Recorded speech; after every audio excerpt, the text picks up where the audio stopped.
ಎಲ್ಲಿ ಹೋದರೇನು ನಿನ್ನ ಉಳಿದಾದರೆಂದು ನಾನು ನನ್ನ ಗೆಳತಿ ಅದೊಂದೊಳ ದುಷ್ಟದು ತಲೆಸಿದ ಕ್ಷಣದ ನಿನ್ನ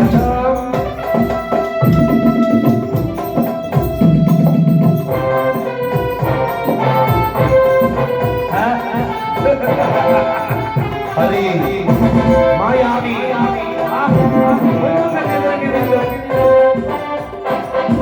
ಆ ಕಾಲಗಳ ಲಕ್ಷಣದ ಕೊಡಿಯುಡ ಆ ಶಿಕ್ಷಣದ ಬಿಸುಡ ಆ ಚಂದ್ರ ಕಡಿದು ಮುರಿದು ಎಸಿ ಆ ನಿನ್ನಗನೆ ಪುಡಿ ಪುಡಿ ಮಾಡಿ ಆ ಕಾಲಗಳ ಲಕ್ಷಣದ ಕೊಡಿಯುಡ ಆ ಶಿಕ್ಷಣದ ಬಿಸುಡ ಆ ಚಂದ್ರ ಕಡಿದು ಮುರಿದು ಎಸಿ ಆ ನಿನ್ನಗನೆ ಪುಡಿ ಪುಡಿ ಮಾಡಿ ಕಣ್ಣಲ್ಲಿ ರೋಷದ ಬೆಂಕಿಯ ಎಲ್ಲಿ ಬಡ ಬಡ ನಾನೇ ಸಿಕ್ಕಿದ ಮಿಷಣದಲ್ಲಿ ಎಲ್ಲಿ ಹೋದರೇನು ನಿನ್ನ ಉಳಿದಾನವೇನು ನಾದ ನನ್ನ ಮನೋನ್ಮತ್ತದು ದುಷ್ಟದು ಸಿಕ್ಕಿದ ಮಿಷಣದಲ್ಲಿ ನಿನ್ನ ಮೋಸಗಾರ ಹರಿ ಹರಿ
ಮಾಯಾವಿ ಎಲ್ಲಿರುವೆಯೋ ಕಪಟಿ ಹಂದಿಯಾಗಿ ಬಂದವನು ಎಲ್ಲಿ ತಲೆ ಮರೆಸಿಕೊಂಡು ಕುಳಿತಿರುವೆ ಬಾ ಬಾ ಎಂದರೆ ದೇವಲೋಕದಲ್ಲೇ ಭಗವಂತ ಇಲ್ಲ, ದೇವಲೋಕದಲ್ಲಿ ಯಾರು ಇಲ್ಲ, ಎಲ್ಲರನ್ನೂ ಹಿಡಿದು ಕಷ್ಟ ಕೊಡ್ತಾ ಇದ್ದಾನೆ ಹಿರಣ್ಯಕಶಿಪು. ನಾರದರು ಬರ್ತಾ ಇದ್ದಾರೆ. ಹಿರಣ್ಯಕಶಿಪು ಏನು ನಾರದರೆ,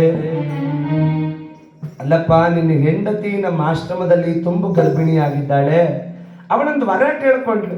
ಏನು ವರ?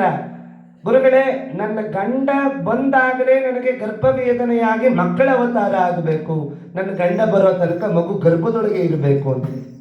ನಿನ್ನ ಮೇಲೆ ಏನು ಪ್ರೀತಿ ನಿನ್ನ ಹೆಂಡತಿಗೆ, ಬಾಪ್ಪ ಅಂತ ಹೇಳಿ ಕರ್ಕೊಂಡು ಹೊರಡುವಾಗ ಆ ಕಯಾದುವನ್ನು ಕೂಡ ಕರೆದುಕೊಂಡು ಅರಮನೆಗೆ ಬಂದಿದ್ದಾನೆ.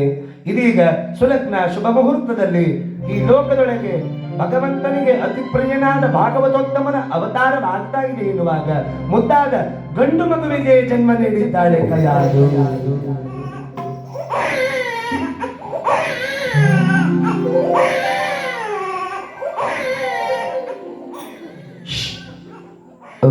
ಮಣಿಕೋ ದೂರಿ ದೂರಿ ಮಣಿಕೋ. ಮಕ್ಕಳ ಚಂಡಿ ಮಾಡಿದ್ರೆ ಅವತ್ತಿನ ಕಾಲದ ಅಜ್ಜಿ ಅಂದ್ರೆ ದೂರಿ ದೂರಿ ಅಂದ್ಬಿಟ್ರೆ ಮಲ್ಕಳು.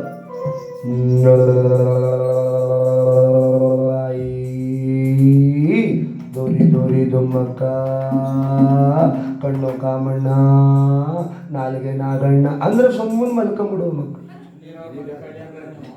ಅದೇಳಲ್ಲ ಬಿಡಿ, ಆಮೇಲೆ ಇವ್ರ ಮನೆಗೆ ನಿಂತ್ಕೊಂಡ್ಬಿಟ್ಟಾರ.